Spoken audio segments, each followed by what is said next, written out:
Fui visitar meu filho de surpresa na empresa dele.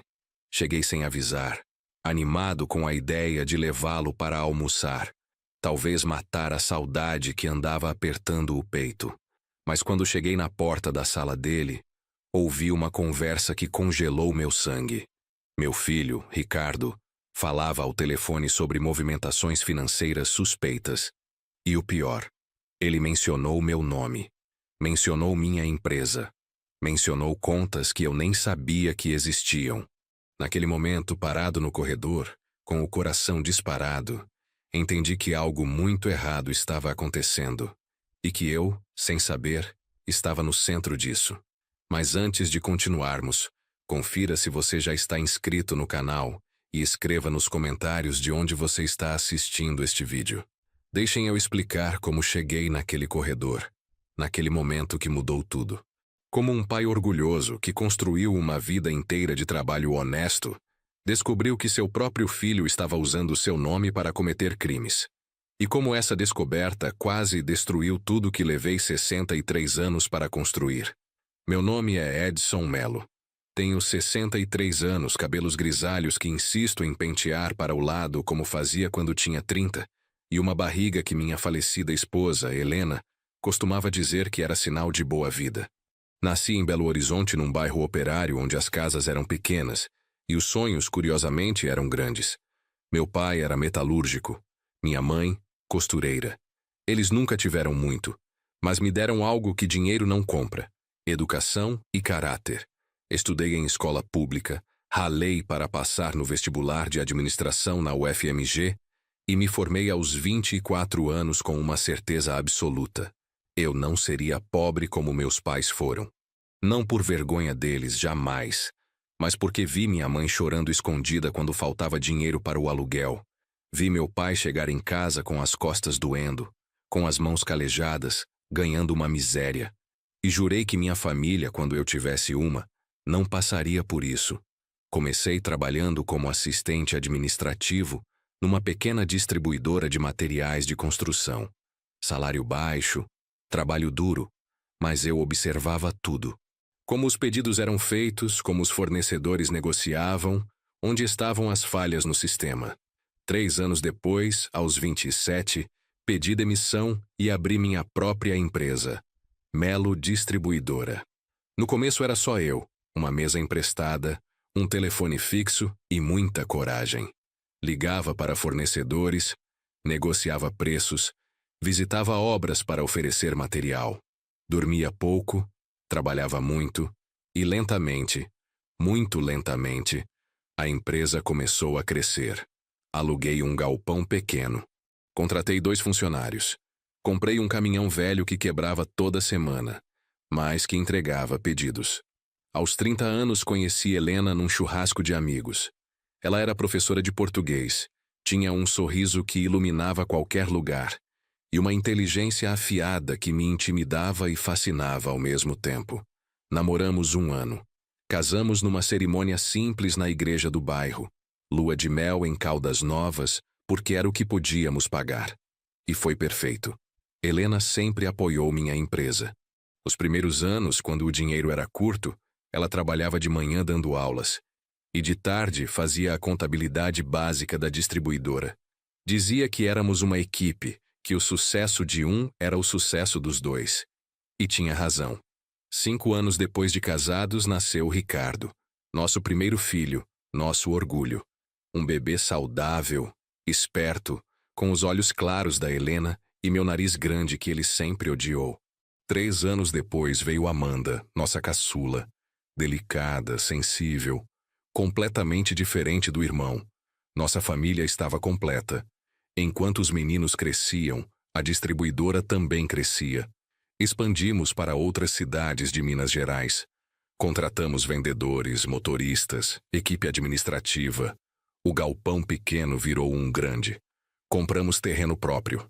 A Mello Distribuidora estava se consolidando como uma das principais fornecedoras de materiais de construção da região. Não foi fácil. Teve crise econômica que quase quebrou tudo. Teve cliente grande que caloteou e quase nos levou junto.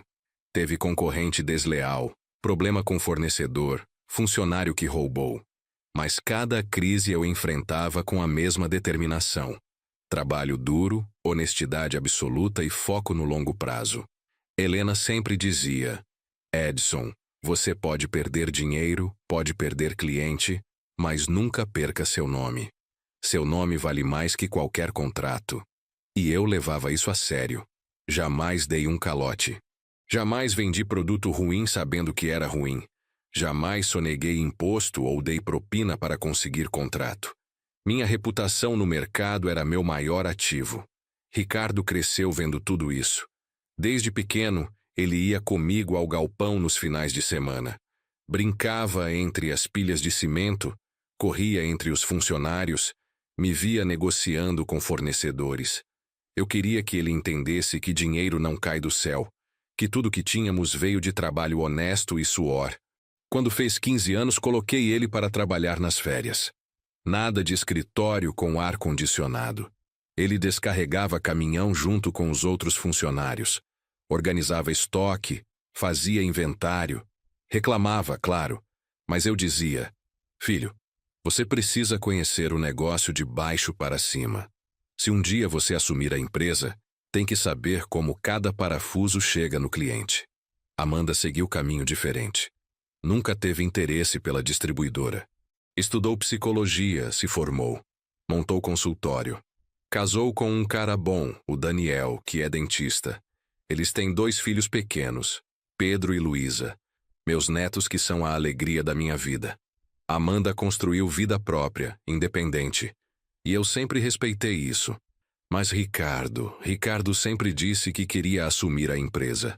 Estudou administração como eu, fez especialização em gestão empresarial. Parecia determinado a continuar o legado que comecei. E eu, orgulhoso, planejava exatamente isso. Passar a Melo Distribuidora para ele quando eu me aposentasse. Há 8 anos, Helena começou a sentir dores de cabeça constantes. No começo achamos que era estresse, cansaço. Ela estava sobrecarregada na escola, tinha assumido coordenação pedagógica. Mas as dores pioraram. Fizemos exames. E veio o diagnóstico que ninguém quer ouvir. Tumor cerebral. Maligno. Agressivo. Lutamos durante 1 ano. Cirurgia, quimioterapia, radioterapia, tudo.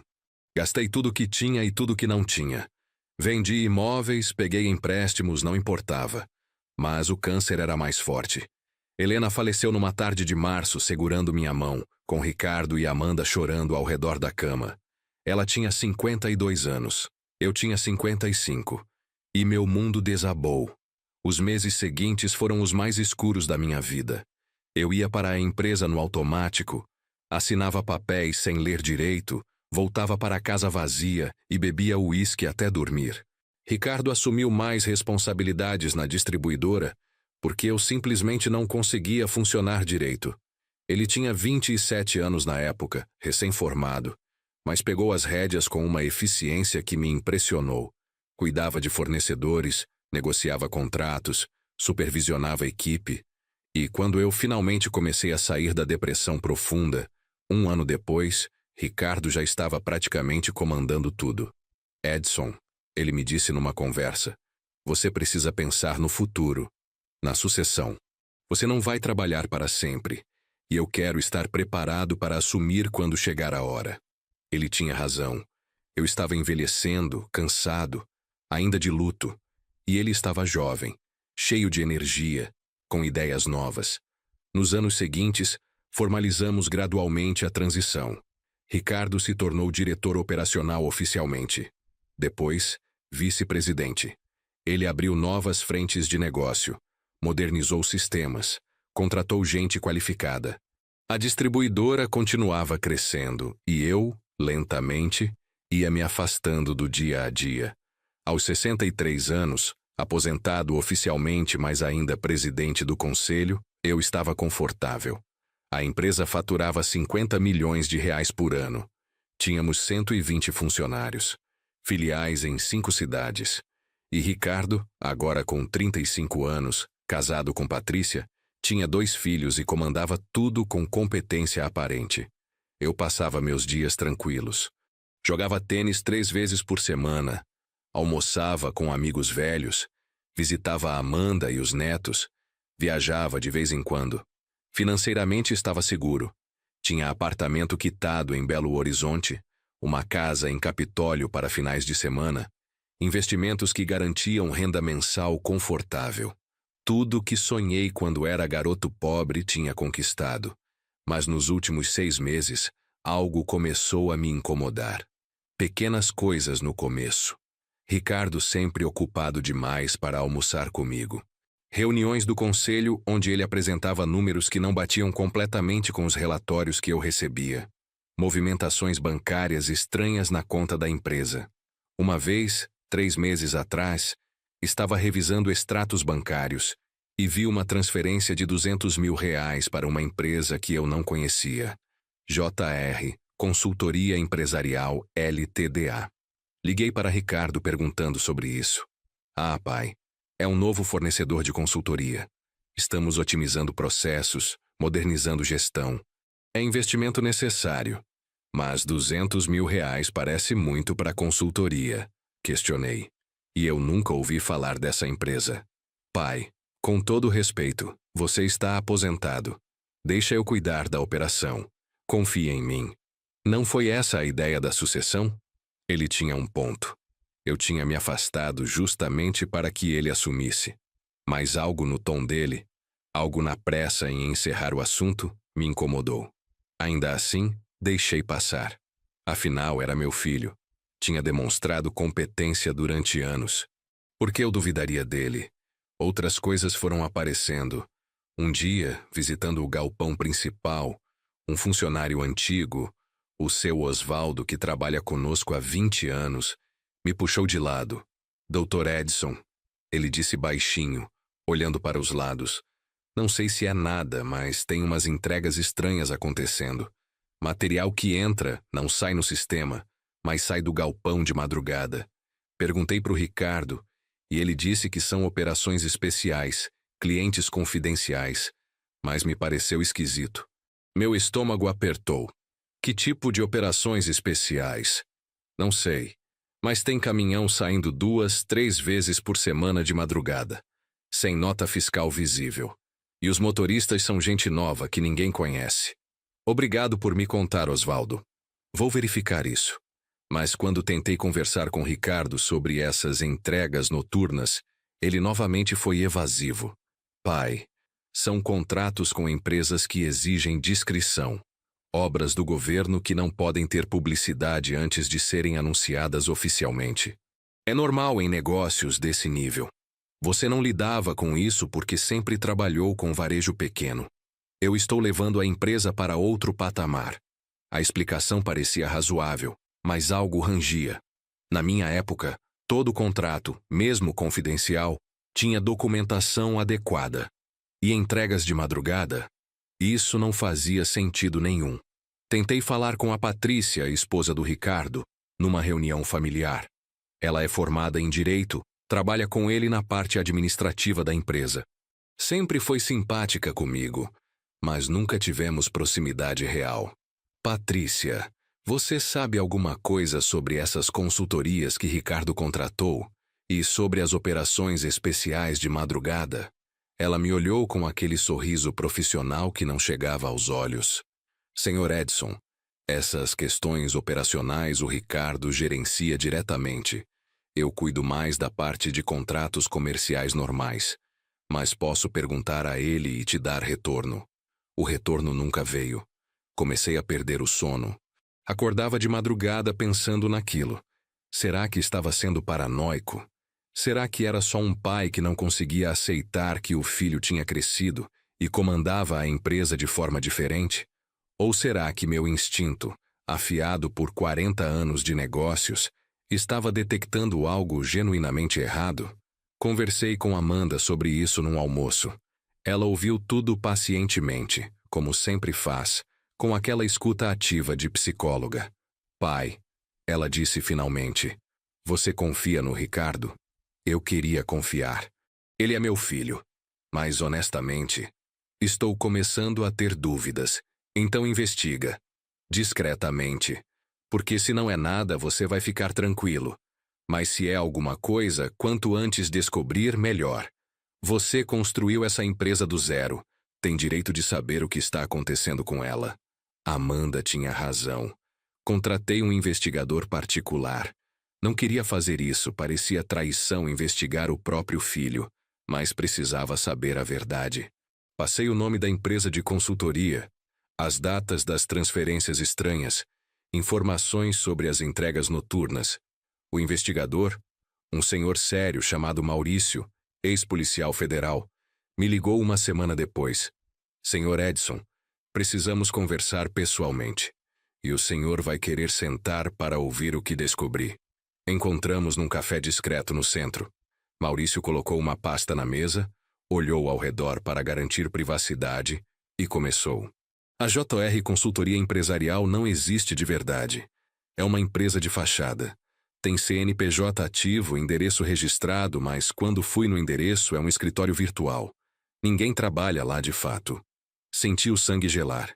E as transferências? Para onde o dinheiro está indo?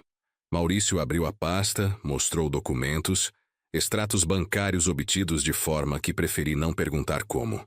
O dinheiro que sai da Melo Distribuidora para a JR Consultoria é transferido no mesmo dia para várias contas diferentes. Empresas de fachada também. E dessas contas, o dinheiro vai para o exterior. Paraísos fiscais, Ilhas Cayman, Panamá. Lavagem de dinheiro. Maurício assentiu gravemente. E tem mais. Aquelas entregas noturnas. Consegui identificar algumas placas dos caminhões.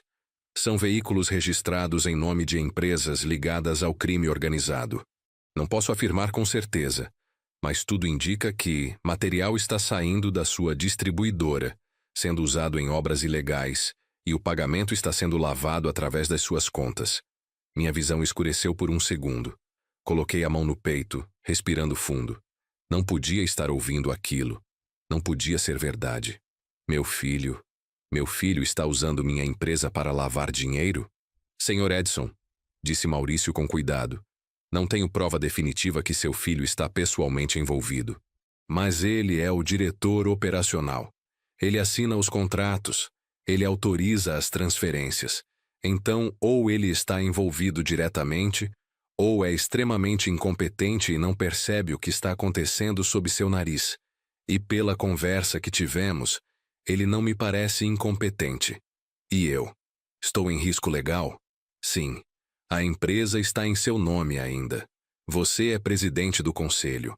Se as autoridades investigarem e encontrarem isso, você será responsabilizado também. Pode alegar ignorância, mas vai ter que provar. E enquanto isso, sua reputação, seu nome, tudo que construiu vai ser destruído publicamente. Paguei Maurício. Peguei a pasta com as evidências e saí daquele café sentindo que meu mundo tinha acabado pela segunda vez. Primeiro perdi Helena. Agora estava perdendo meu filho. Ou pior, descobrindo que talvez nunca tive o filho que pensava ter. Cheguei em casa, tranquei a porta, sentei no sofá da sala onde Helena e eu assistíamos filmes juntos e chorei. Chorei pela ingenuidade de ter confiado cegamente. Chorei pela traição.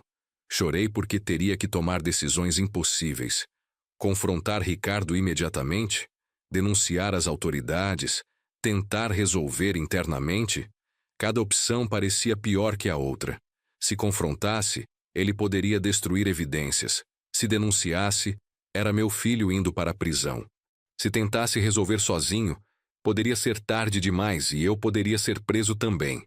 Passei 3 dias sem dormir direito, analisando os documentos que Maurício me deu, tentando encontrar uma explicação alternativa que não fosse a óbvia. Mas não havia. A conclusão era cristalina. Ricardo estava usando a Melo Distribuidora, a empresa que levei 40 anos construindo, para lavar dinheiro de organizações criminosas. No 4º dia, tomei uma decisão. Antes de qualquer coisa, antes de confrontar ou denunciar, eu precisava ver com meus próprios olhos. Precisava ouvir da boca dele. Então planejei a visita surpresa. Sem avisar, sem dar tempo para ele preparar desculpas ou esconder evidências. Foi assim que cheguei naquela manhã de quinta-feira, 22 de agosto, às 10h30 da manhã, na sede administrativa da Melo Distribuidora. O prédio que eu mesmo mandei construir 15 anos atrás, com o dinheiro suado de décadas de trabalho honesto. A recepcionista, Carla, me cumprimentou surpresa. Bom dia, seu Edson. Que surpresa. O senhor não tinha reunião marcada hoje. Não, Carla. Sorri forçadamente. Só passei para ver o Ricardo. Dar uma surpresa no meu filho. Que lindo. Ele está na sala dele. Pode subir direto. Subi as escadas que eu mesmo tinha subido milhares de vezes. Passei pelos corredores com fotos da história da empresa nas paredes. Fotos de quando inauguramos, de eventos, de momentos felizes que agora pareciam de outra vida. A sala do Ricardo ficava no final do corredor principal. Porta de madeira maciça com uma placa dourada. Ricardo Melo, diretor operacional. Cheguei perto e ia bater na porta quando ouvi vozes do outro lado. Ricardo estava ao telefone. E o que ouvi me fez congelar. Sim, confirmou. O material sai amanhã de madrugada. Mesma operação de sempre. 3 caminhões sem nota fiscal completa, documentação em nome da empresa fantasma número 5. Silêncio enquanto a pessoa do outro lado falava. Depois Ricardo continuou. Não, meu pai não sabe de nada. Ele está aposentado, jogando tênis, cuidando dos netos. Não presta atenção em operação. E mesmo que prestasse, tudo está em nome dele de qualquer forma. Se der problema, a cabeça que rola é dele, não minha. Meu coração parou. Literalmente senti que parou por um segundo. A voz de Ricardo continuava, agora mais baixa, mas ainda audível. Já lavamos quanto esse ano? 3 milhões? Ótimo. E minha parte está garantida, certo? Porque estou assumindo risco considerável aqui. Se meu pai descobrir ou se a polícia investigar, preciso ter garantia que serei protegido. Mais silêncio. Depois uma risada. A risada do meu filho. Confio em vocês. Fazemos negócio há 2 anos já. Mas nunca é demais confirmar. Dinheiro move montanhas. Mas dinheiro mal distribuído move investigação de polícia. 2 horas da manhã está bom. E Maurício vai estar dirigindo? Perfeito. Ele é confiável. Até amanhã, então. Ouvi o som do telefone sendo desligado. Minha mão estava na maçaneta, tremendo. Meu filho. Minha cria. A pessoa que segurei nos braços quando nasceu. Que ensinei a andar. Que levei na escola todo dia. Que abracei quando chorou pela morte da mãe. Estava usando meu nome. Minha empresa. Minha reputação de 40 anos para lavar dinheiro de criminosos. E pior, estava conscientemente estruturando tudo para que eu fosse o culpado se algo desse errado. Eu deveria entrar naquela sala imediatamente, confrontar, gritar, exigir explicações. Mas algo me segurou. Um instinto de sobrevivência, talvez. Ou estratégia comercial desenvolvida em décadas de negócios. Nunca confronte sem ter todas as cartas na mão. Se eu entrasse agora, ele negaria. Destruiria evidências. Viraria o jogo contra mim de alguma forma. Não. Eu precisava de mais provas. Provas irrefutáveis. E precisava proteger a mim mesmo legalmente antes de fazer qualquer movimento. Recuei silenciosamente pelo corredor. Desci as escadas com pernas bambas. Cumprimentei a Carla novamente, dizendo que Ricardo estava em reunião importante e eu voltaria outro dia. Entrei no meu carro, um Civic cinza que dirijo há 5 anos, e simplesmente sentei ali, mãos no volante, olhando para o prédio da empresa. Minha empresa, que agora estava sendo prostituída para lavar dinheiro sujo. Liguei para Maurício, o investigador. Preciso de tudo. Tudo que você conseguir. Não importa o custo. Conversas gravadas se possível. Movimentações financeiras completas. Identidades das pessoas envolvidas, tudo. E preciso que seja rápido porque acabei de ouvir meu filho planejando uma entrega ilegal para amanhã de madrugada. Posso fazer isso, disse Maurício calmamente.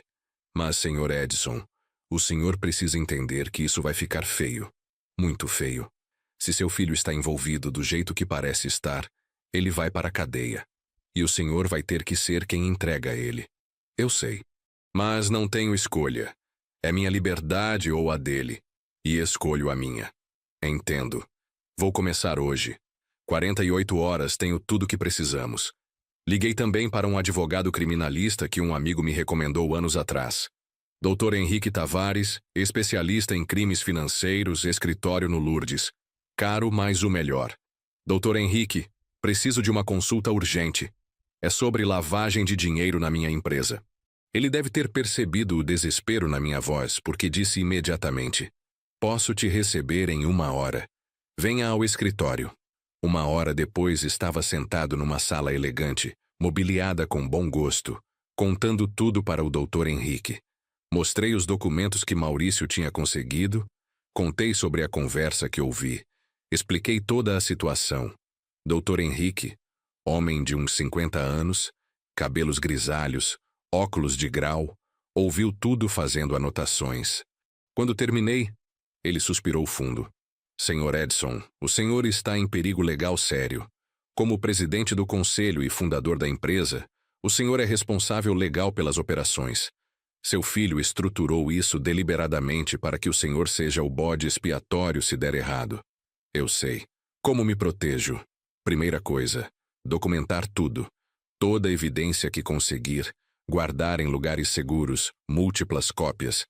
Segunda coisa, fazer um boletim de ocorrência imediatamente, declarando que descobriu atividade ilegal na sua empresa e está cooperando com as autoridades. Isso demonstra boa-fé e pode protegê-lo de acusação de cumplicidade. Mas isso significa entregar meu filho para a polícia. Senhor Edson, com todo respeito, seu filho já entregou o senhor. Ele conscientemente usou seu nome para cometer crimes, sabendo que o senhor seria culpado. Nesse momento, não é questão de lealdade familiar. É questão de sobrevivência legal. As palavras do Dr. Henrique eram duras, mas verdadeiras. Ricardo não tinha tido escrúpulos em me usar como escudo. Por que eu teria escrúpulos em me proteger? Quanto tempo tenho antes de precisar fazer o boletim de ocorrência? Idealmente, imediatamente. Cada dia que passa sem reportar pode ser interpretado como cumplicidade. Mas entendo que o senhor quer mais evidências primeiro. Então diria que 1 semana, no máximo. Junte todas as provas que conseguir essa semana e depois vamos às autoridades juntos. Eu vou com o senhor. Vou garantir que seus direitos sejam protegidos. Saí do escritório do advogado sentindo peso esmagador nos ombros. Em 1 semana teria que denunciar meu próprio filho. Teria que destruir a família que restava. Amanda ia ficar devastada. Meus netos iam crescer sabendo que o tio estava preso. E eu seria conhecido como o pai que colocou o filho na cadeia. Mas a alternativa era pior. Ser preso injustamente. Ter meu nome destruído. Perder tudo o que construí. Aquela noite não dormi. Fiquei na sala, luzes apagadas, repassando mentalmente 40 anos de vida. Onde foi que errei? Como não percebi que estava criando um criminoso? Ricardo sempre teve tudo. Educação, oportunidades, exemplo de trabalho honesto. O que aconteceu? Talvez tenha dado coisas demais. Talvez ele nunca tenha aprendido o valor real do trabalho. Sempre teve carro bom, roupa de marca, viagens. Talvez tenha ficado viciado em padrão de vida alto sem ter disciplina para conquistar isso honestamente. Ou talvez seja só defeito de caráter. Algumas pessoas nascem com bússola moral quebrada. Não conseguem distinguir certo de errado. Ou conseguem, mas não se importam. Helena saberia o que fazer. Helena sempre soube lidar com os meninos melhor que eu. Ela era mais firme, mais atenta. Eu era o pai que mimava, que cedia. Quantas vezes Helena disse: Edson, você está estragando esse menino. Está dando tudo fácil demais. E eu não escutava. Na manhã seguinte, sexta-feira, 23 de agosto, Maurício me ligou cedo. Senhor Edson, consegui algo. Grampo não autorizado no telefone do seu filho seria ilegal. Mas consegui instalar dispositivo de escuta no escritório dele através de um contato que trabalha na limpeza do prédio. Não é admissível em tribunal, mas serve para o senhor saber exatamente o que está acontecendo. Faz isso. Já fiz. Desde ontem à noite estou gravando tudo. E senhor Edson, confirma o que suspeitávamos. Seu filho está coordenando operação grande de lavagem. E a entrega de hoje à noite, de madrugada, é carregamento de material que vai para a obra de facção criminosa. Eles estão construindo algo grande, possivelmente depósito para drogas, usando o material da sua distribuidora. Meu Deus! E tem mais. Ouvi conversa entre seu filho e a esposa dele. A Patrícia está envolvida também. Ela é quem faz a parte documental, cria as empresas de fachada, organiza as transferências. É operação de 2. Senti náusea. Patrícia também. A mãe dos meus netos, a mulher que chamava de filha, estava nisso junto. Preciso ouvir essas gravações. Posso mandar para um e-mail seguro. Mas alerto, é difícil de ouvir. Mande. Passei a manhã inteira escutando. Horas de gravações de conversas no escritório. Ricardo e Patrícia planejando operações, discutindo quanto dinheiro tinham lavado, rindo sobre como eu não sabia de nada. Numa conversa particularmente dolorosa, Ricardo disse: meu pai é um homem de outra época. Honesto demais, ingênuo demais. Não entende que o mundo mudou. Hoje, para ter dinheiro de verdade, você tem que sujar as mãos um pouco. Ele construiu uma empresa mediana com trabalho honesto. Eu vou construir um império com trabalho inteligente. E Patrícia respondeu: e quando seu pai descobrir? Não vai descobrir. Mas se descobrir, o que ele vai fazer? Me denunciar? Sou filho dele. Ele ama mais a reputação de bom pai que a própria reputação de empresário honesto. Vai engolir, vai ficar bravo, mas não vai fazer nada. Essa presunção, essa certeza que eu não faria nada, me encheu de raiva fria. Ricardo estava contando com meu amor paternal para me manipular. Estava apostando que eu preferiria ser cúmplice silencioso a denunciar o próprio filho. E talvez, há alguns anos, ele estivesse certo. Talvez o Edson que existia antes da morte de Helena, mais ingênuo, mais acomodado, realmente engolisse. Mas esse Edson tinha morrido junto com minha esposa. O que restou era um homem que aprendeu que a vida não dá segundas chances, que confiança quebrada não se recupera, e que sobrevivência vem antes de sentimentalismo.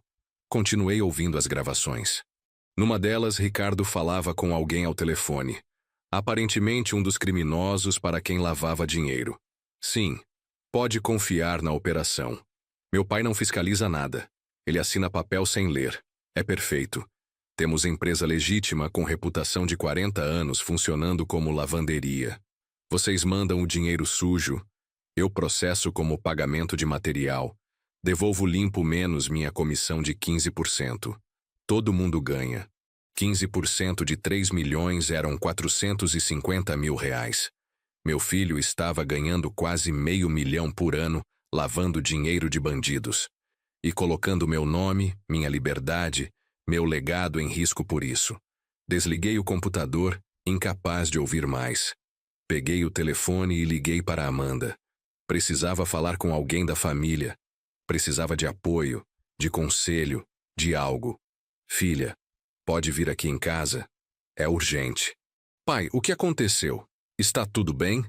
Você está passando mal? Não é saúde. É sobre seu irmão. Preciso conversar com você. 1 hora depois, Amanda estava sentada na minha sala, Daniel junto dela para apoio. Contei tudo.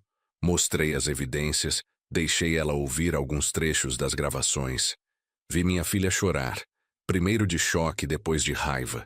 Não posso acreditar, ela soluçava. Ricardo sempre foi competitivo, sempre quis ter mais, mas eu nunca imaginei que ele fosse capaz disso. De usar você, de colocar você em risco, de ser criminoso. Daniel, sempre mais pragmático, perguntou: Senhor Edson, qual é o plano? O senhor vai denunciar? Vou, não tenho escolha. Mas antes preciso juntar todas as evidências possíveis. Amanhã à noite tem uma entrega ilegal. Maurício vai documentar. Depois disso, segunda-feira, vou com meu advogado fazer boletim de ocorrência e entregar tudo para a Polícia Federal. Amanda limpou as lágrimas. Pai, eu apoio você. Sei que é a coisa mais difícil que já teve que fazer, mas é a coisa certa. Ricardo fez escolhas, E escolhas têm consequências. Você não pode sacrificar sua vida, sua liberdade para proteger ele de consequências que ele mesmo criou. E os meninos? Os filhos do Ricardo? Amanda respirou fundo. Eu vou cuidar deles. Vou me certificar que tenham apoio psicológico, que entendam que nada disso é culpa deles. Crianças são resilientes. Eles vão sofrer, mas vão superar. E você? Como você vai lidar com isso? Vou fazer terapia, suspirou. Muito provavelmente. Porque processar que meu irmão é criminoso, que meu pai teve que denunciá-lo, que minha família explodiu, isso não é fácil. Mas vou lidar. Porque a alternativa, deixar você ser destruído injustamente, é inaceitável. Abracei minha filha. Pelo menos tinha uma pessoa da família em quem podia confiar. Uma pessoa que entendia que lealdade familiar não significa cumplicidade com crime. No sábado, 24 de agosto, fiquei em casa o dia inteiro, esperando. Maurício tinha garantido que estaria documentando a entrega ilegal que aconteceria de madrugada. Câmeras, fotos, vídeos, tudo. À 00:30, meu telefone tocou. Senhor Edson, sou eu. Estou posicionado do outro lado da rua do galpão principal da distribuidora. Já tem movimento. 2 caminhões chegaram, estão sendo carregados agora mesmo.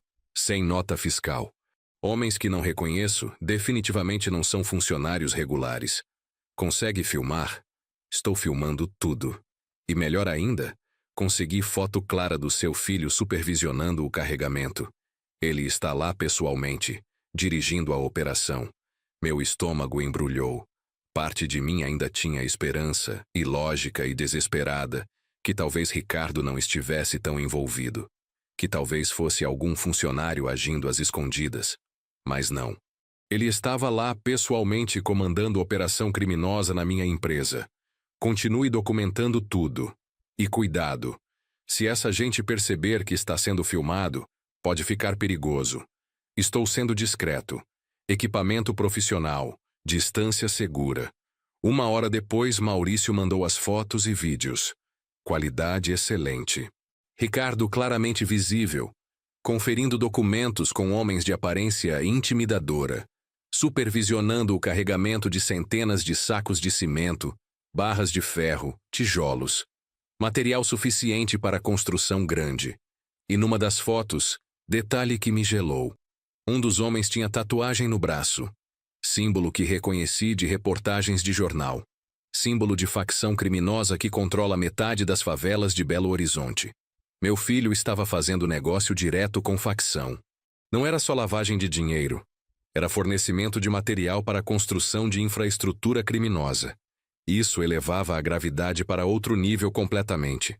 No domingo, reuni todas as evidências. Documentos financeiros, gravações de áudio, fotos e vídeos da entrega ilegal, relatórios do Maurício. Fiz 3 cópias de tudo. Uma ficou comigo. Uma deixei com Amanda. Uma guardei em cofre de banco. Liguei para o Dr. Henrique, meu advogado. Doutor, tenho tudo. Evidências suficientes para afundar uma frota inteira. Podemos ir às autoridades amanhã? Vamos. Vou agendar reunião com o delegado da Polícia Federal que conheço. Especialista em lavagem de dinheiro e crime organizado. Às 10 da manhã, pode ser? Pode. Senhor Edson, prepare-se psicologicamente. Amanhã, quando fizer essa denúncia, não tem volta. Seu filho será preso. Sua nora também. A empresa será investigada, possivelmente interditada temporariamente. Os próximos meses vão ser um inferno. Tem certeza que está pronto? Estou. Porque a alternativa é ser preso injustamente. E depois de 63 anos vivendo honestamente, não vou para a cadeia por crimes que não cometi. Entendo. Até amanhã, então. Passei aquela noite em claro. Caminhei pela casa vazia, olhando fotos na parede.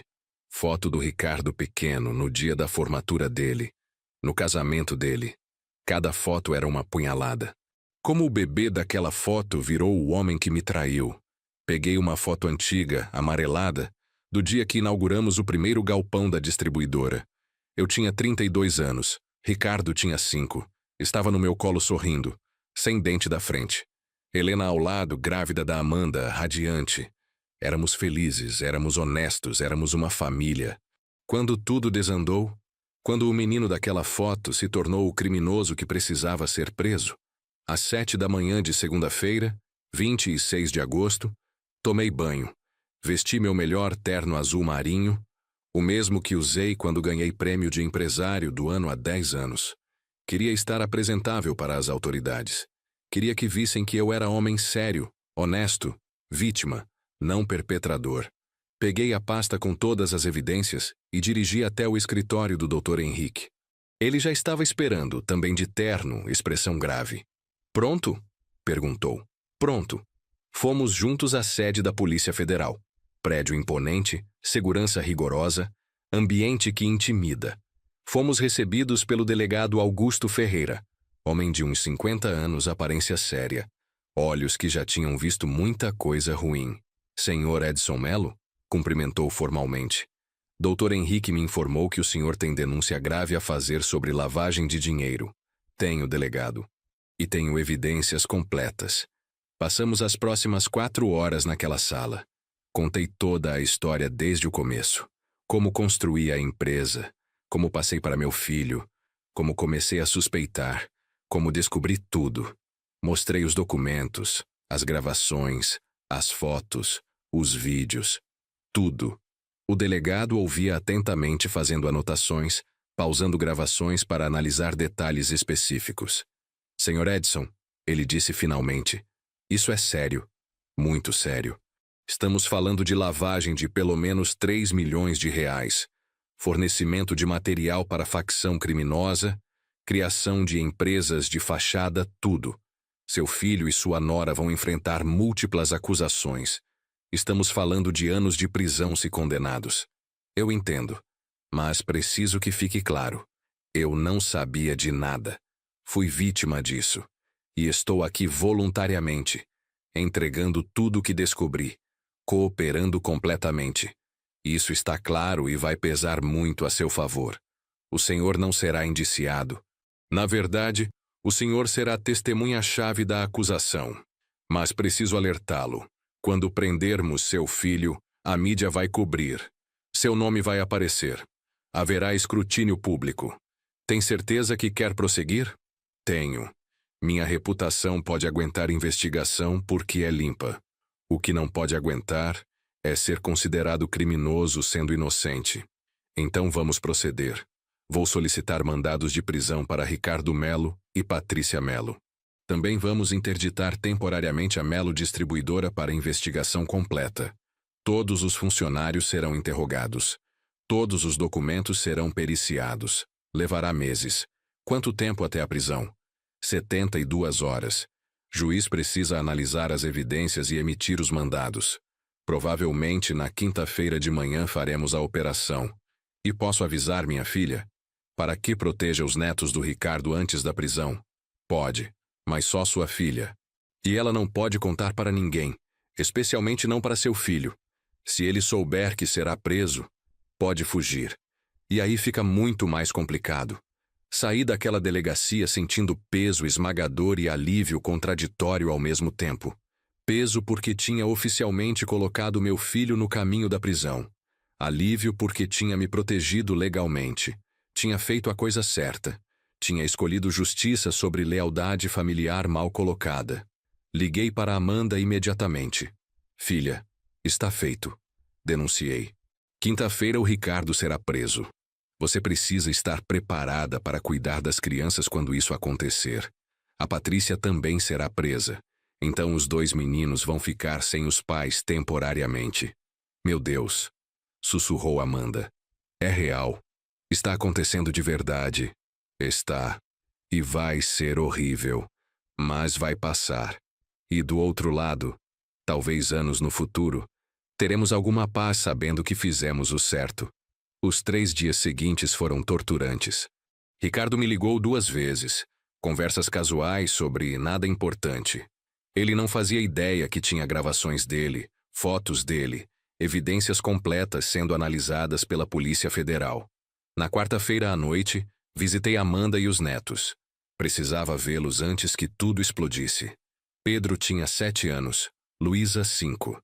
Brincavam inocentes na sala, alheios que no dia seguinte o tio seria preso, que a família ia implodir, que a vida deles ia mudar drasticamente. Papai, perguntou Amanda baixinho enquanto as crianças brincavam, você está em paz com sua decisão? Não sei se paz é a palavra certa, mas estou em paz sabendo que não vou para a cadeia injustamente. Estou em paz sabendo que fiz o certo, mesmo sendo a coisa mais difícil da minha vida. Na quinta-feira, 29 de agosto, acordei às 5 da manhã. Não conseguia dormir. Sabia que naquele momento, talvez naquela hora exata, a Polícia Federal estava se preparando para prender meu filho. Às 7h15, meu telefone tocou. Era o Dr. Henrique. Senhor Edson, foi feito. Acabaram de prender Ricardo e Patrícia. Operação simultânea nas casas deles. Ambos estão sob custódia. E a mídia já foi notificada. Vai sair nos jornais do meio-dia. Fechei os olhos, respirei fundo. Estava feito. Não tinha volta. Como eles reagiram? Ricardo resistiu verbalmente, gritou que era absurdo, que era armação. Patrícia ficou mais quieta, aparentemente em choque. Mas ambos foram levados. Estão agora na carceragem da Polícia Federal, aguardando audiência de custódia. E meu nome? Vai aparecer? Vai. Mas como vítima e denunciante, não como suspeito. As matérias vão deixar claro que o senhor descobriu o esquema e denunciou voluntariamente. Às 12h15, ligação de Amanda, histérica. Pai, está em todos os jornais. Empresário denuncia filho por lavagem de dinheiro. Filho usava a empresa do pai para lavar dinheiro de facção. Meu Deus, está em todo lugar. Eu sei, filha. Respira. Isso vai passar. Os meninos, os filhos do Ricardo, eles estão vendo isso na escola. As crianças vão zoar eles. Meu Deus, que trauma. Por isso pedi que você buscasse eles da escola hoje. Eles não podem estar lá quando a notícia se espalhar. Traz eles para sua casa, protege eles. Vou mandar dinheiro para você contratar psicólogo infantil imediatamente. Meu telefone não parava de tocar. Repórteres querendo entrevista, amigos chocados querendo saber se era verdade, fornecedores preocupados com a empresa. Desliguei o telefone. Liguei só o computador para ler as matérias. Todas basicamente contavam a mesma história. Empresário honesto de 63 anos descobriu que filho estava usando empresa para lavar dinheiro, denunciou voluntariamente, filho e nora presos. Alguns comentários online eram solidários. Que coragem! Fez o certo. Justiça acima de família. Outros eram cruéis. Que pai denuncia o próprio filho? Família é sagrada. Devia ter resolvido internamente. Mas eu não tinha feito isso pela aprovação de estranhos na internet. Tinha feito pela minha liberdade, pela minha consciência, pela verdade. Na sexta-feira, fui convocado para depor formalmente. Passei o dia inteiro na Polícia Federal, repetindo tudo o que tinha contado, respondendo perguntas de promotores, de investigadores, de peritos. Seu filho está alegando que o senhor sabia de tudo. Me informou o delegado Augusto, que estava envolvido nas operações e agora está tentando se livrar da culpa colocando tudo nele. Esperava isso, respondi calmamente. É estratégia de defesa óbvia, mas as evidências mostram o contrário. As gravações mostram ele dizendo explicitamente que eu não sabia de nada. As conversas mostram ele estruturando tudo para me incriminar se desse errado. É palavra dele contra evidências concretas. Sim, e as evidências estão do seu lado. Não se preocupe, a defesa dele não vai prosperar. No sábado, uma semana depois de fazer a denúncia, recebi ligação inesperada. Era Patrícia, ligando da cadeia. Senhor Edson, ela disse com voz trêmula. Eu sei que não mereço sua atenção. Sei que odeio a mim e ao Ricardo pelo que fizemos. Mas, por favor, pelos meus filhos, me escute por um minuto. Suspirei. Estou escutando. Eu quero confessar tudo. Quero fazer delação premiada. Ou entregar nomes de todos os criminosos envolvidos, contas bancárias, operações, tudo. Em troca, espero redução de pena. Mas, principalmente, quero que meus filhos tenham mãe de volta eventualmente. Mesmo que seja daqui a 5, 10 anos, quero poder ser mãe para eles algum dia. Isso é entre você e a justiça, Patrícia. Não tenho nada a ver com suas negociações. Eu sei, mas estou te ligando para dizer que vou deixar claro, oficialmente, que você não sabia de nada. Que Ricardo deliberadamente escondia tudo de você. Que a culpa é toda nossa, não sua. Você não merece carregar esse peso. Aprecio isso. Mas por que está fazendo isso agora? Consciência pesada? Ela soluçou do outro lado da linha. Senhor Edson, passei a semana numa cela pensando no que fiz, na ganância que me dominou. E percebi que virei monstro. Virei alguém que não reconheço. Perdi tudo. Liberdade, filhos, dignidade. E para quê? Para ter casa maior, carro mais caro? Não valeu nada. E agora meus filhos vão crescer sabendo que a mãe é criminosa. Isso é punição pior que qualquer prisão. Seus filhos vão ser bem cuidados. Amanda já assumiu responsabilidade por eles. Vou garantir financeiramente que tenham tudo o que precisam. Educação, terapia, estabilidade. Eles vão sofrer, mas vão superar. Obrigada, sussurrou. E, Sr. Edson, eu sinto muito. Sinto muito de verdade. Desculpas não apagam o que fiz. Mas preciso dizer. Desliguei o telefone sentindo confusão de emoções. Raiva porque ela tinha participado da traição. Pena porque era mãe separada dos filhos. Alívio porque ela ia colaborar com a justiça. Ricardo, por outro lado, não colaborou. Manteve silêncio, contratou advogado caro e estava lutando contra todas as acusações. Negava tudo, apesar das evidências esmagadoras. 2 semanas depois das prisões, recebi convocação para visitar Ricardo na cadeia. Ele tinha pedido para falar comigo. Dr. Henrique me aconselhou a não ir. Sr. Edson, ele vai tentar manipular emocionalmente. Vai apelar para o lado paternal, para a pena, para a culpa. E o senhor não precisa dessa pressão. Mas parte de mim precisava ver. Precisava olhar nos olhos do meu filho e entender se havia algum remorso real, alguma humanidade restante.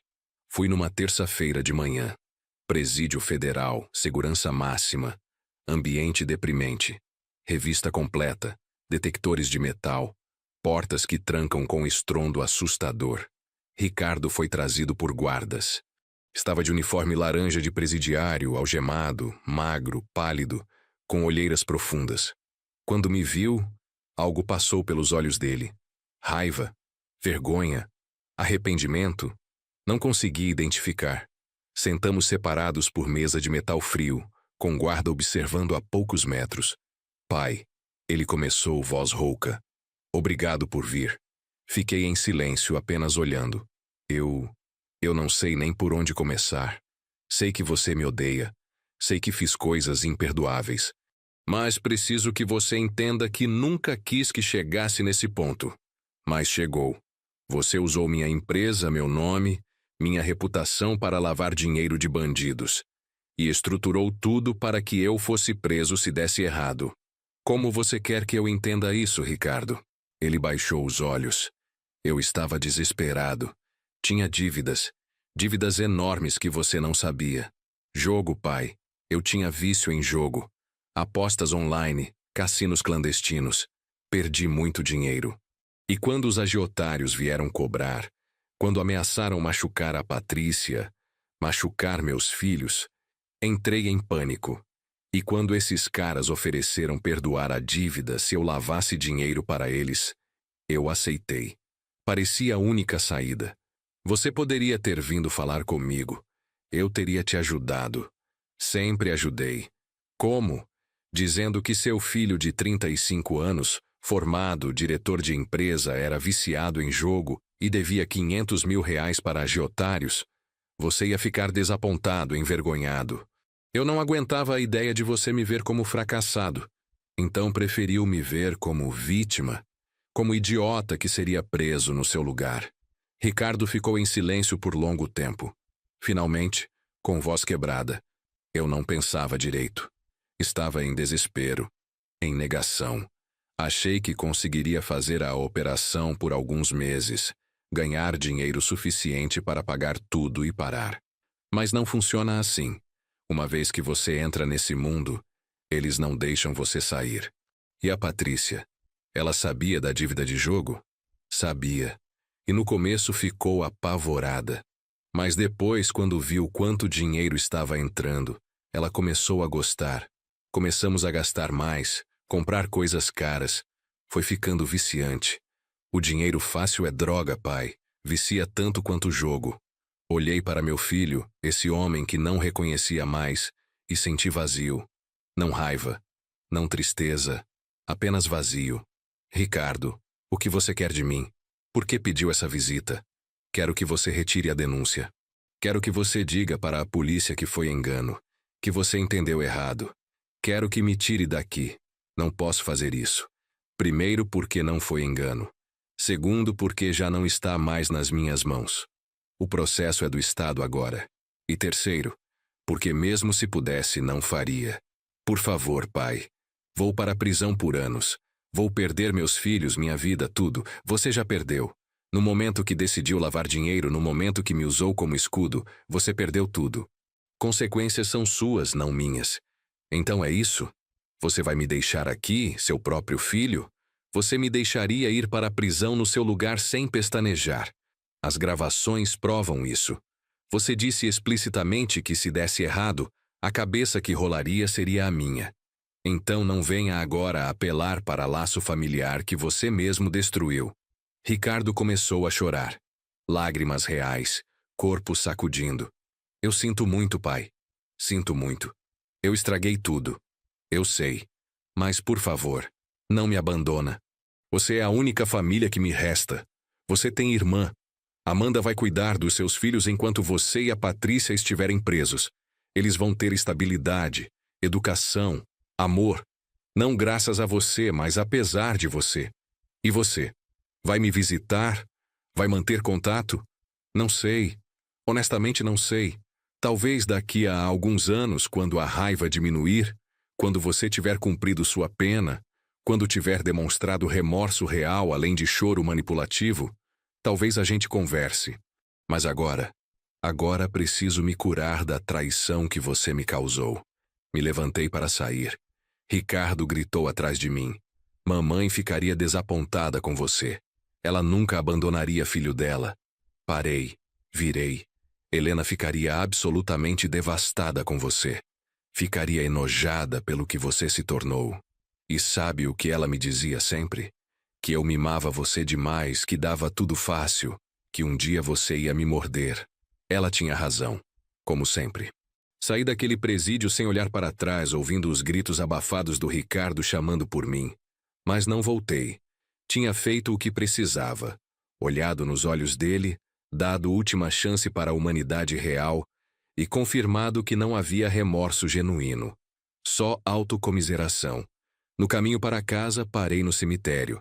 Fazia semanas que não visitava o túmulo da Helena.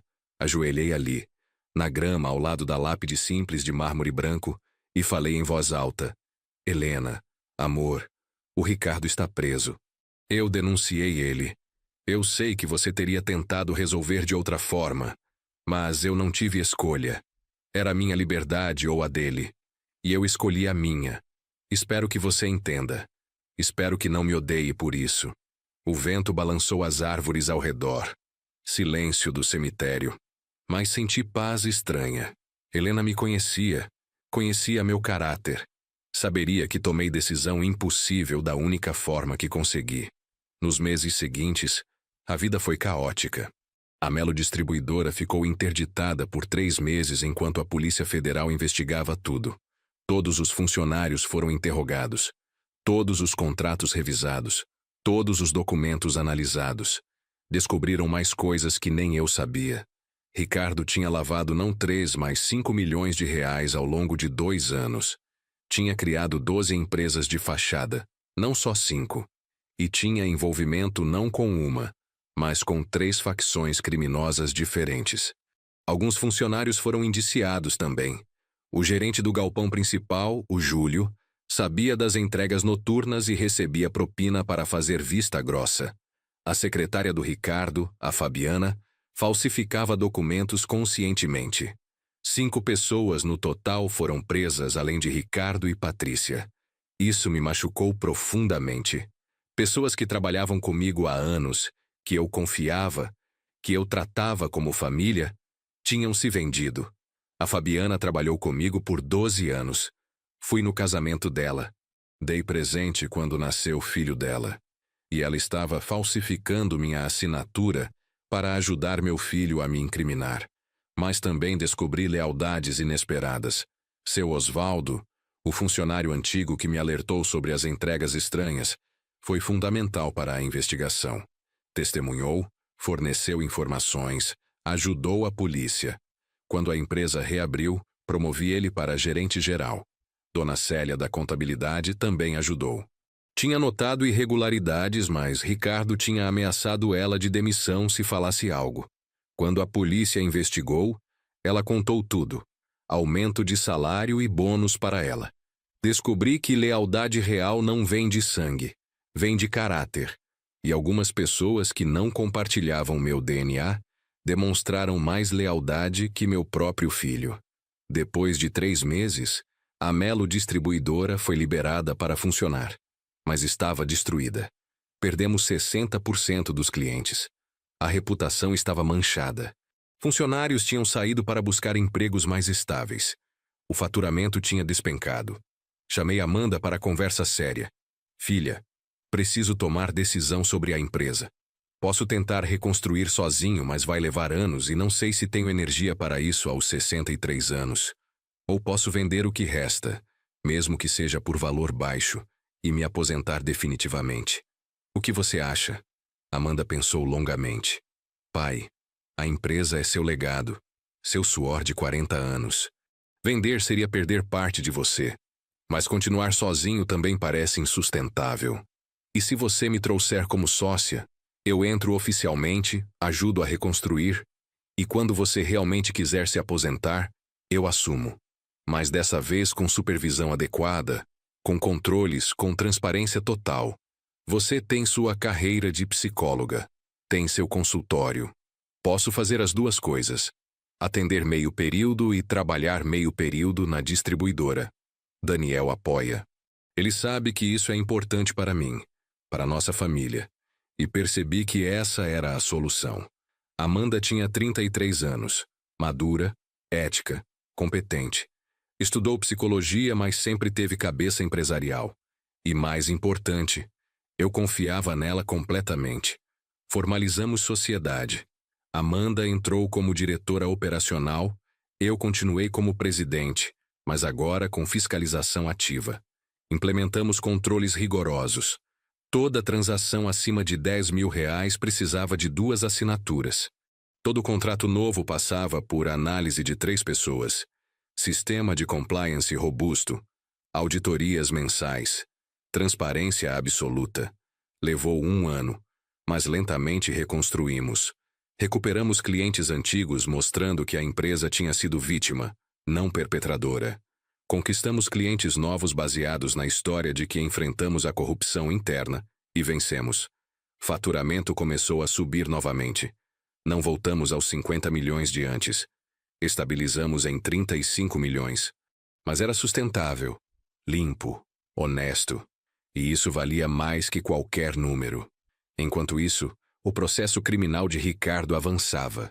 Patrícia, que tinha feito delação premiada, foi condenada a 6 anos de prisão, mas com pena reduzida para 3 por colaboração. Ricardo, que lutou até o fim negando tudo, foi condenado a 14 anos. 14 anos. Meu filho ia ter 49 anos quando saísse da prisão. Perderia os melhores anos da vida dele. Perderia a infância completa dos filhos. Perderia tudo. Na noite da sentença, Amanda me ligou chorando. Pai, eu sei que ele fez coisas terríveis. Eu sei que mereceu punição. Mas 14 anos? Meu Deus, é tanto tempo. E eu não consigo deixar de sentir pena dele. Eu também sinto pena, admiti. Mas pena não muda o fato que ele cometeu crimes graves. Não muda o fato que conscientemente me usou como bode expiatório. Sinto pena do menino que ele foi, não do homem que ele se tornou. Os filhos do Ricardo, meus netos Gabriel e Marcelo, agora com 9 e 7 anos, moravam com Amanda e Daniel. Eu visitava toda semana, levava presentes, brincava com eles, tentava ser o avô presente que sempre quis ser. Mas era complicado. Gabriel, o mais velho, entendia que o pai estava preso. Fazia perguntas difíceis que ninguém sabia como responder. Vovô, ele perguntou um dia, por que você colocou meu pai na cadeia? Respirei fundo, procurando palavras certas.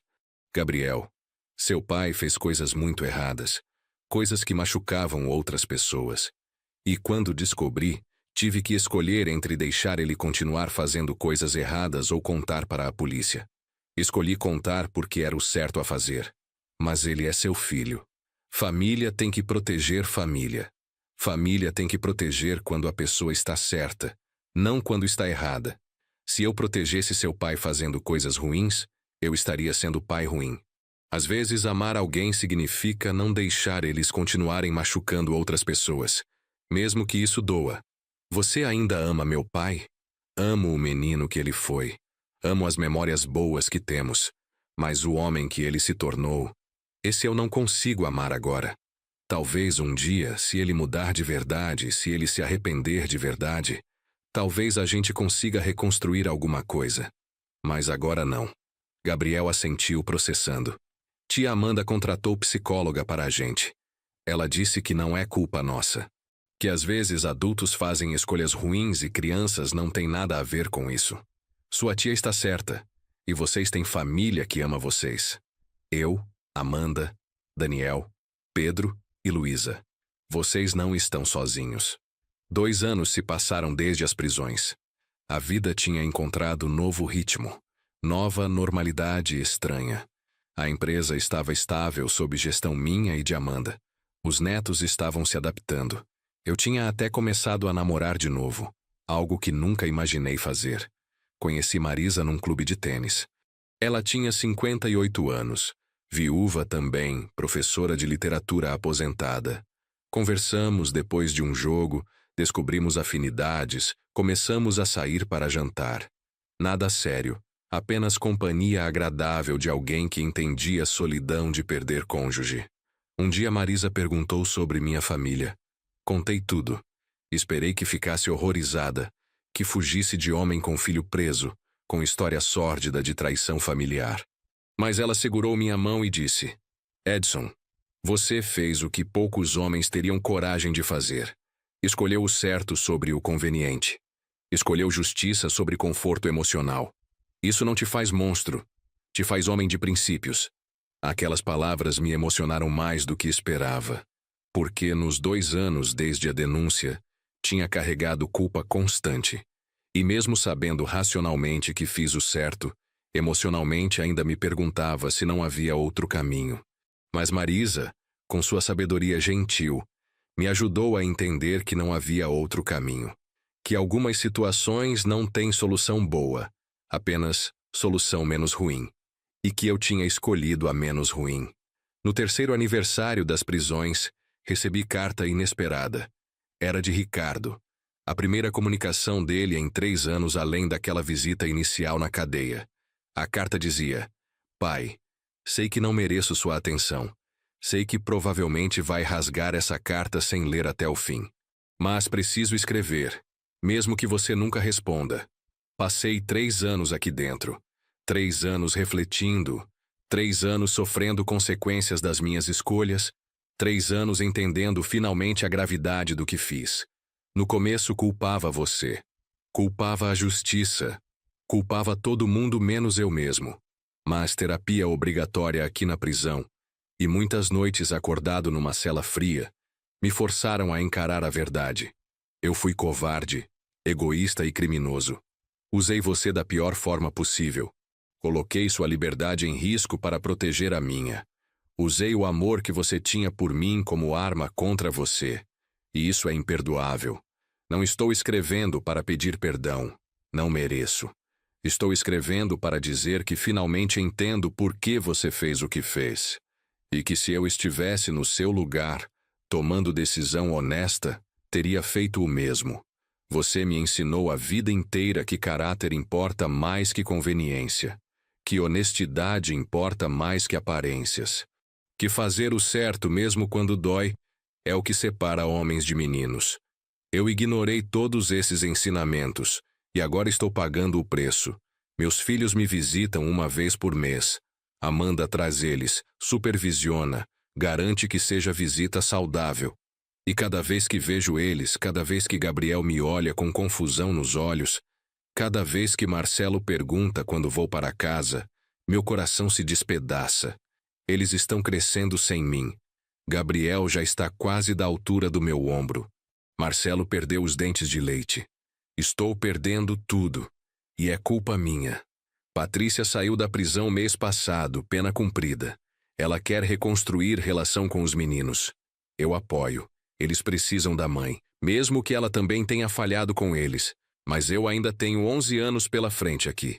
11 anos vendo meus filhos crescerem através de grades. 11 anos perdendo aniversários, formaturas, momentos importantes. Pai, não espero que você me visite. Não espero que me perdoe. Só espero que você saiba que finalmente entendi. Finalmente cresci. Finalmente virei o homem que você tentou me ensinar a ser. Só que tarde demais.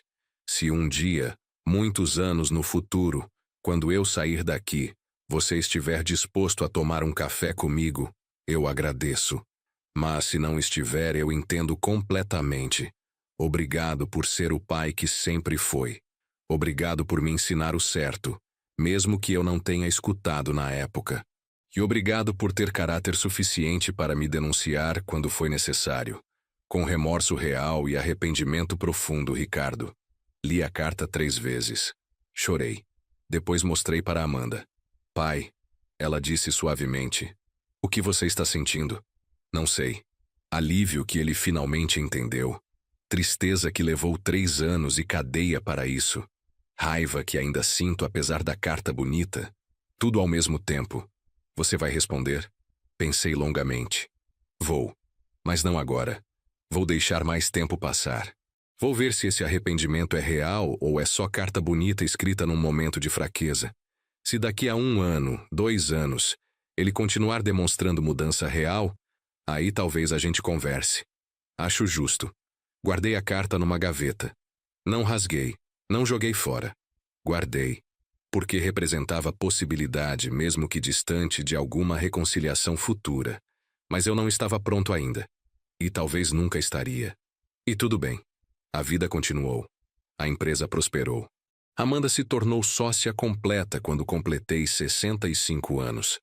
Assumi papel de conselheiro apenas, visitando o escritório 2 vezes por semana, deixando ela comandar operações. Gabriel e Marcelo cresceram.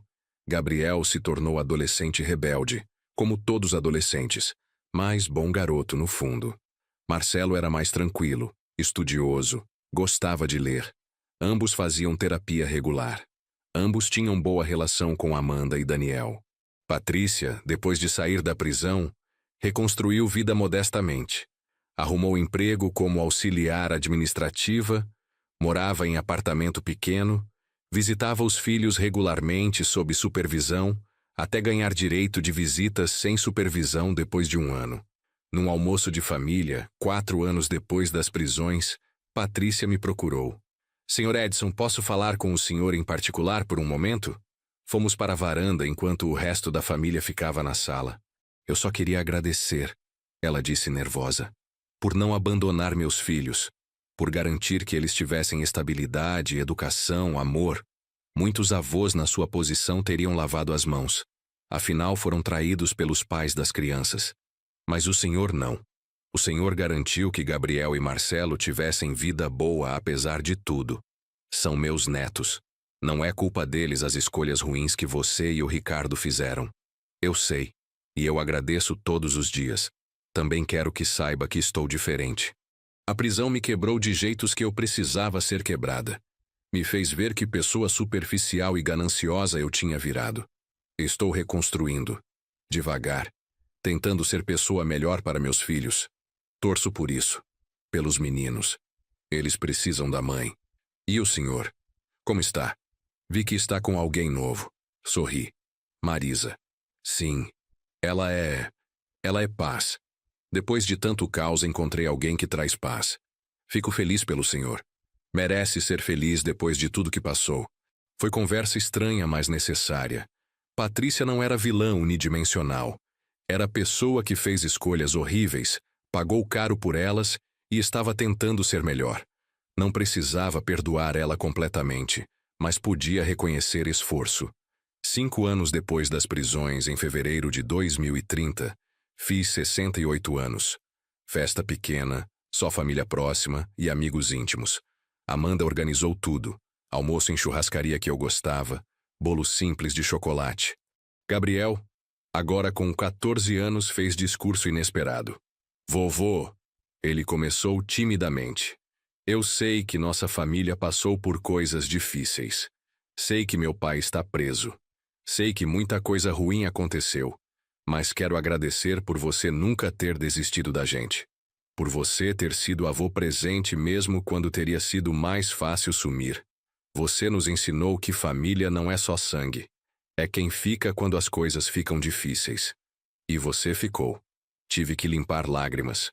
Aquele menino que tinha 7 anos quando o mundo dele desabou, tinha crescido num jovem articulado, empático, forte. Apesar de tudo, ou talvez por causa de tudo, ele estava se tornando homem bom. Depois da festa, em casa, sozinho com Marisa que tinha ficado para ajudar a arrumar, desabafei. Você acha que fiz a coisa certa? Depois de 5 anos, depois de ver tanta dor, você acha que denunciar o Ricardo foi certo? Marisa me abraçou. Edson, não existe resposta perfeita para isso. Você tomou decisão impossível e teve que viver com consequências. Mas olhe ao redor. Amanda construiu carreira sólida na empresa. Gabriel e Marcelo estão se tornando jovens bons. A empresa está limpa. Você está livre, não preso injustamente. Tudo isso aconteceu porque você teve coragem de fazer o difícil. Então, sim, foi certo. Mas e o Ricardo? Ele ainda tem 9 anos de prisão pela frente. E ele está lá pelas escolhas dele, não suas. Você não colocou ele lá. Ele colocou a si mesmo lá. Você apenas se recusou a ir junto. 6 anos depois das prisões, Ricardo completou metade da pena. Pela lei brasileira, depois de cumprir metade em bom comportamento, prisioneiro pode pedir progressão para regime semiaberto. Ricardo pediu e foi concedido. Ele saiu da prisão federal e foi para a colônia agrícola onde trabalharia durante o dia e dormiria na instituição à noite. Era passo intermediário para a liberdade eventual. Recebi outra carta dele. Pai, estou em regime semiaberto agora. Trabalho numa marcenaria 6 horas por dia, aprendendo ofício honesto. É trabalho duro, manual, mas há dignidade nele que nunca senti nos anos lavando dinheiro. À noite, na colônia, fiz amizade com outros prisioneiros que também estão tentando reconstruir vidas. Temos grupo de apoio onde conversamos sobre erros que cometemos, sobre tentação de voltar para o crime, sobre como resistir. Percebi que criminalidade não é sempre sobre necessidade. Muitas vezes é sobre atalho. Sobre querer resultados sem esforço. Eu tinha empresa legítima, família estruturada, oportunidades. Não precisava lavar dinheiro, mas quis atalho para a riqueza rápida. E paguei preço terrível. Meus filhos me visitam quinzenalmente agora. Gabriel está na escola secundária, tirando notas boas. Quer estudar direito, diz que quer consertar erros que o pai cometeu defendendo pessoas honestamente. Marcelo quer ser professor. Ambos são melhores que eu jamais fui. Patrícia está indo bem também. Ela arrumou emprego melhor. Está fazendo faculdade à noite, reconstruindo vida com dignidade. Nós não voltamos como casal, isso acabou, mas conseguimos ser bons copais para nossos filhos. Pai, não sei se algum dia você vai querer me ver. Entendo se a resposta for não. Mas se algum dia estiver disposto, eu gostaria muito de sentar com você e conversar. Não para pedir perdão. Sei que não mereço. Mas apenas para que você veja que a mudança é real. Que finalmente aprendi as lições que você tentou me ensinar a vida inteira. Com esperança cautelosa, Ricardo. Mostrei a carta para Amanda. Ela leu pensativa. Pai, acho que chegou a hora de você visitá-lo. Não precisa perdoar, não precisa reconstruir relacionamento completo. Mas talvez feche um ciclo. Talvez dá paz final para ambos. Você acha que ele mudou de verdade? Acho que ele está tentando. E isso já é mais do que tínhamos há 6 anos. Levei 2 semanas para decidir. Finalmente liguei para a colônia agrícola e agendei visita para sábado seguinte. No dia da visita, dirigi até a colônia localizada a 2 horas de Belo Horizonte. Lugar simples, cercado, mas não ameaçador como prisão federal. Tinha a aparência mais de fazenda que de presídio. Ricardo foi chamado. Apareceu alguns minutos depois vestindo roupa simples de trabalho, jeans e camisa de botão. Estava mais magro, músculos definidos do trabalho manual, cabelos mais curtos, aparência mais limpa que na última vez que vi. Nos olhamos por longo momento. Depois, timidamente, ele estendeu a mão. Apertei. Obrigado por vir, pai. Não esperava que viesse. Sentamos em área de visitação externa, bancos de madeira sob sombra de árvore grande. Como você está? Perguntei. Melhor que merecia estar. Trabalho é duro, mas bom. Me mantém focado. E à noite tenho aulas de carpintaria avançada. Estou pensando que quando sair daqui definitivamente, talvez abra pequena marcenaria. Fazer móveis honestos com minhas próprias mãos. Isso é diferente de comandar distribuidora de milhões. Ele sorriu sem humor. Distribuidor de milhões, construída com suor honesto do meu pai que eu prostituí para ganho rápido. Sim, marcenaria pequena e honesta é definitivamente diferente. Mas é o que merece e o que preciso. Preciso provar para mim mesmo, mais que para qualquer um, que consigo ganhar vida honestamente. Ficamos em silêncio confortável por momento. Depois Ricardo continuou. Pai, eu não vou ficar pedindo desculpas repetidamente. Sei que palavras não consertam o que fiz. Mas quero que saiba que a cada dia, trabalho para ser pessoa diferente. Leio muito. Faço terapia. Participo de todos os programas de reabilitação disponíveis. E quando sair daqui em 3 anos, se tudo continuar bem, vou dedicar o resto da minha vida a ser pai decente para meus filhos e pessoa honesta na sociedade. E quanto a mim? Perguntei. Quanto a nós? Ricardo pensou cuidadosamente. Honestamente, não sei se existe nós para reconstruir. Quebrei demais, traí demais. Não tenho expectativa que você me perdoe ou que voltemos a ter relacionamento pai e filho normal. Mas espero que eventualmente, talvez anos no futuro, possamos estar no mesmo ambiente familiar sem tensão insuportável. Possamos ser cordiais em aniversários dos netos. Possamos trocar palavras educadas em festas. Não precisa ser amor. Mas talvez respeito mútuo distante. Isso me parece realista, concordei. E posso perguntar, você está bem? Empresa está bem? Você está feliz? Empresa está bem. Amanda está comandando com competência que você nunca teve. Não por falta de habilidade, mas por falta de ética. Ela tem ambos. Quanto a mim, estou bem. Encontrei alguém, a Marisa. Estamos construindo relacionamento gentil e honesto. E estou finalmente em paz com decisões que tomei, incluindo te denunciar. Ainda bem. Você merece paz, merece felicidade. Depois de tudo que passei para você, é mínimo que merece. Visitei Ricardo mais 3 vezes ao longo de 2 anos seguintes. Conversas sempre cordiais, nunca profundas. Ele continuava demonstrando mudança consistente. Trabalho duro, comportamento exemplar, relacionamento crescente com os filhos. No 8º ano após a prisão inicial, Ricardo ganhou direito a regime aberto. Podia morar fora da instituição, mas tinha que usar tornozeleira eletrônica e se apresentar semanalmente à justiça. Ele alugou apartamento pequeno, arrumou emprego formal como marceneiro em oficina e começou vida livre restrita. Gabriel e Marcelo podiam visitá-lo em casa própria pela primeira vez em 8 anos. Um dia Gabriel me ligou empolgado. Vovô, fui na casa nova do meu pai. É pequena, mas legal. Ele fez mesa de jantar com as próprias mãos. Disse que quando eu for para a faculdade ano que vem, vai fazer escrivaninha customizada para mim. Que bom, filho. Estou feliz que você está reconstruindo o relacionamento com seu pai. Mas, vovô, você ainda é meu herói, viu? Porque foi você que ficou quando as coisas ficaram difíceis.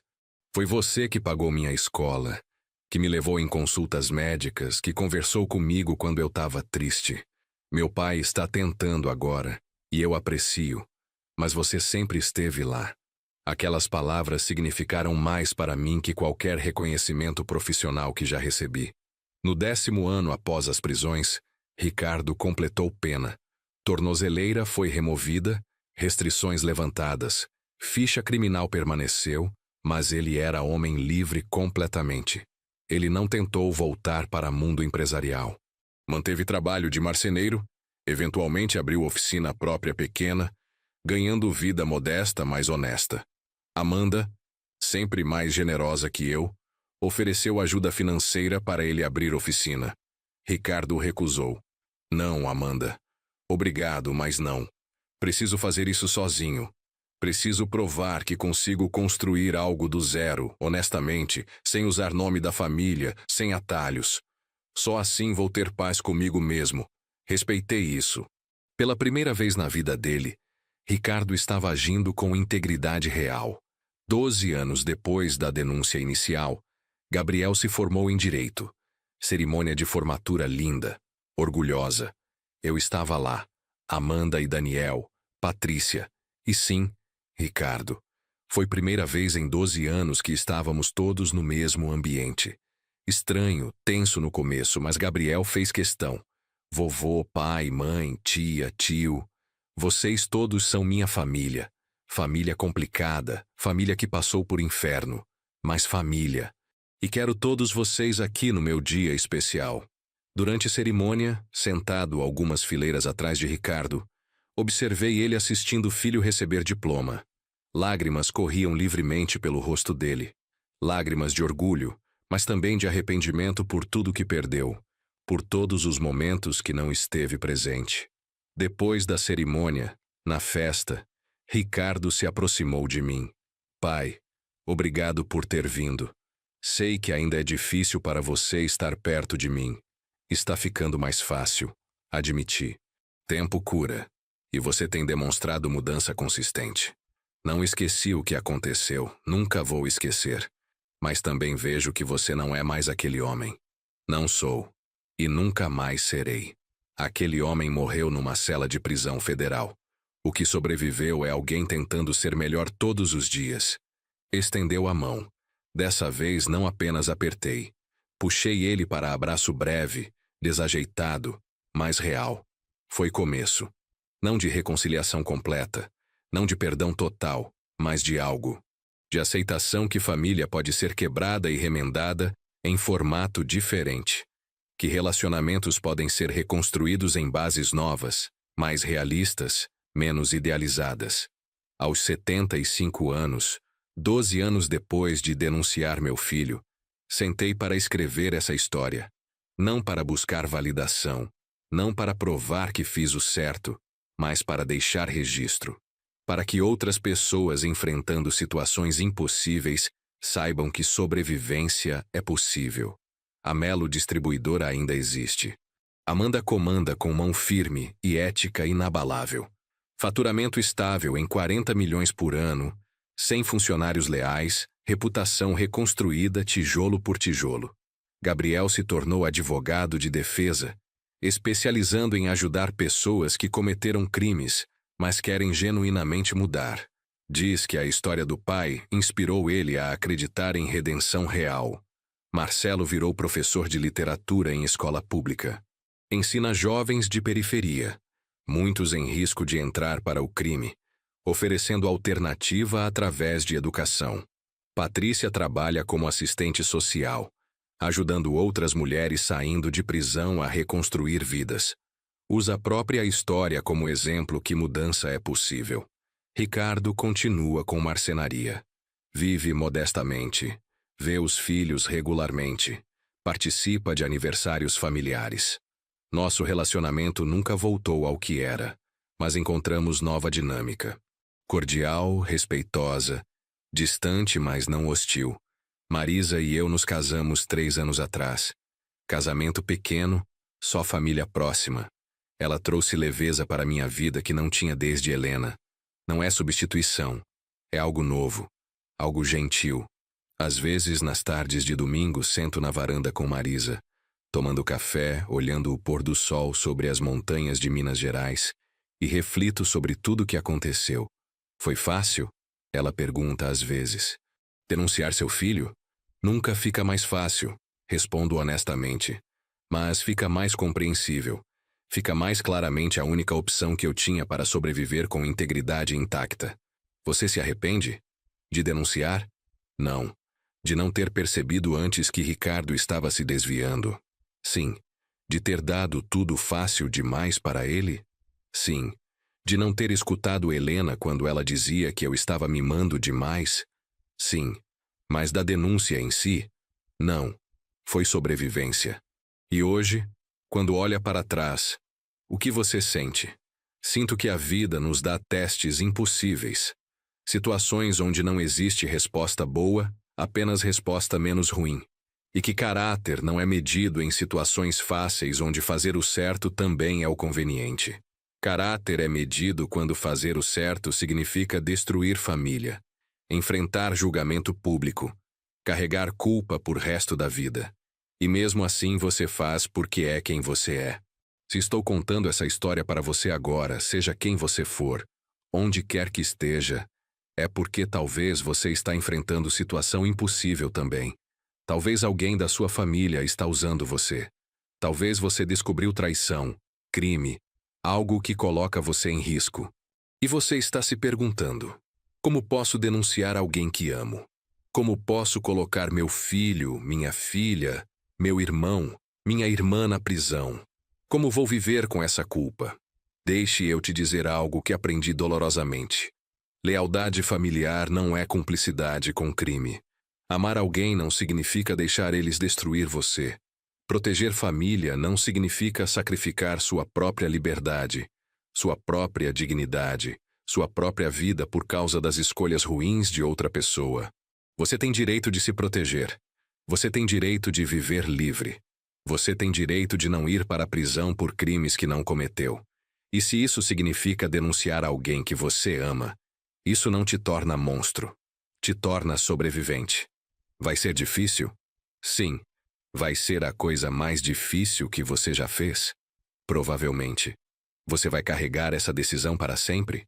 Com certeza. Mas a alternativa é ser destruído injustamente. É perder sua liberdade, sua reputação, tudo que construiu por causa de alguém que conscientemente usou seu amor como arma contra você. E isso não é aceitável. Depois que fiz a denúncia, muitas pessoas me julgaram. Alguns disseram que eu era pai cruel. Outros disseram que eu era covarde procurando bode expiatório.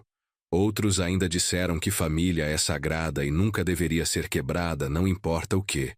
Mas essas pessoas não estavam na minha situação. Não enfrentaram escolha entre prisão injusta ou denúncia dolorosa. É fácil julgar de fora. É fácil dizer, eu nunca faria isso, quando você não está com a corda no pescoço. E sabe o que descobri? As únicas opiniões que importam são a sua própria consciência e das pessoas que realmente amam você e querem seu bem. Amanda nunca me julgou. Pelo contrário, me apoiou incondicionalmente porque entendia que eu estava lutando pela sobrevivência. Marisa me aceitou completamente. História complicada e tudo. Os amigos verdadeiros ficaram. As pessoas que me julgaram negativamente, ou não conheciam detalhes completos, ou eram pessoas que eu não precisava na minha vida de qualquer forma. Hoje, aos 75 anos, olho para trás sem arrependimento fundamental. Fiz o que precisava ser feito. Sobrevivi. Protegi minha liberdade. Reconstruí minha vida.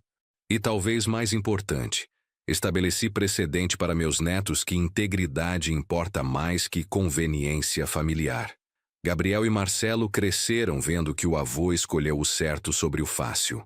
Viram que denunciar crime não é traição, é coragem.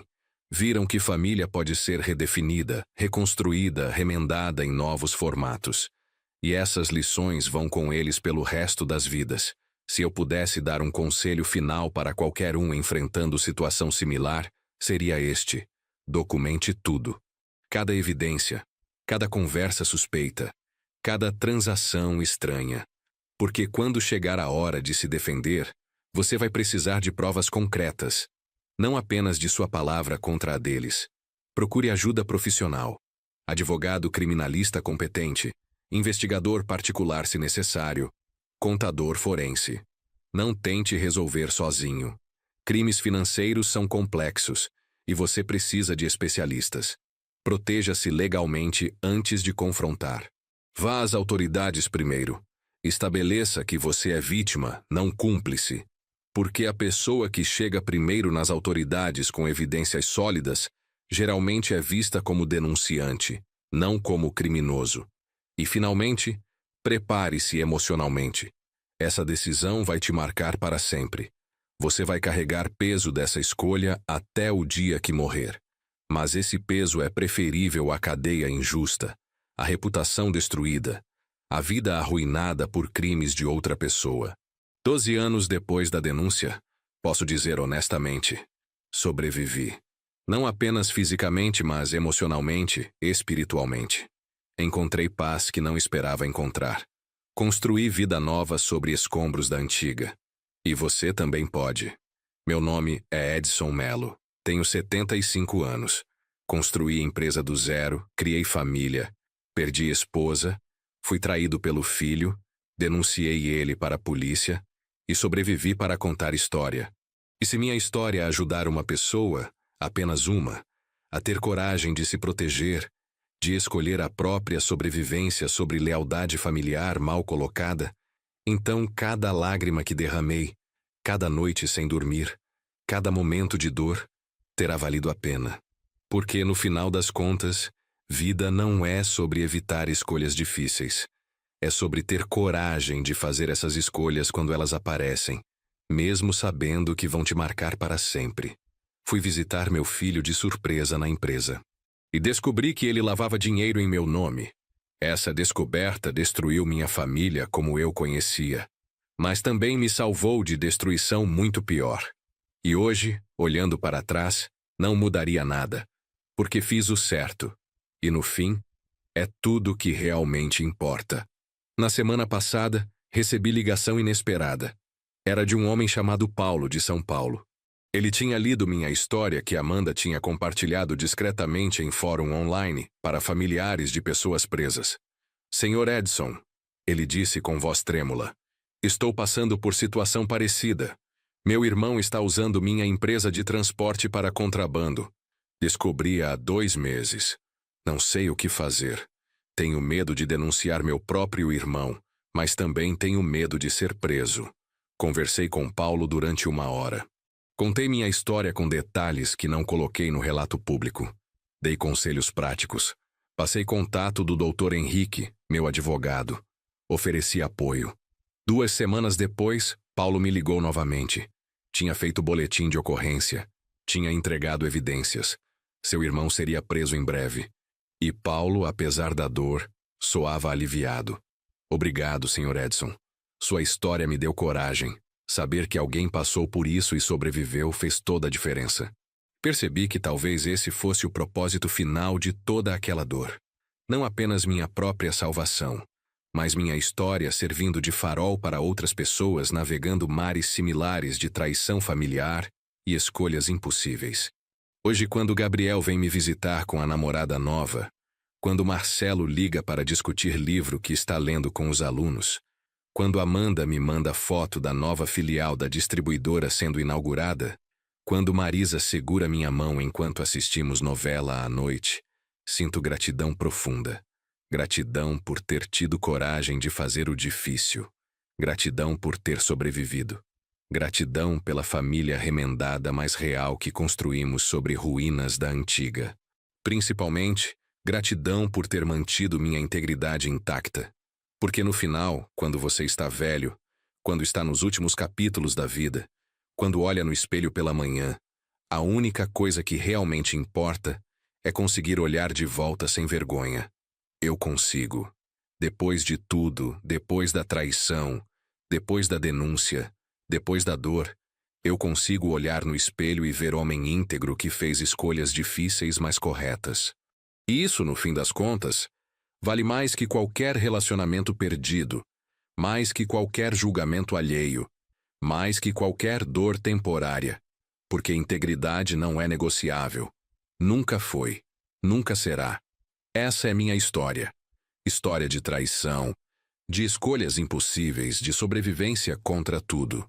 E se você está lendo isso agora, enfrentando sua própria versão dessa situação, deixe minha história ser prova. Você pode fazer o certo, mesmo quando dói. Você pode sobreviver, mesmo quando parece impossível. E você pode reconstruir, mesmo quando tudo parece destruído além do reparo. Tenha coragem. Documente tudo. Procure ajuda. Proteja-se. E faça o certo, não importa o custo emocional. Porque do outro lado dessa dor existe vida, existe paz, existe futuro. Eu sou prova viva disso. E você também pode ser.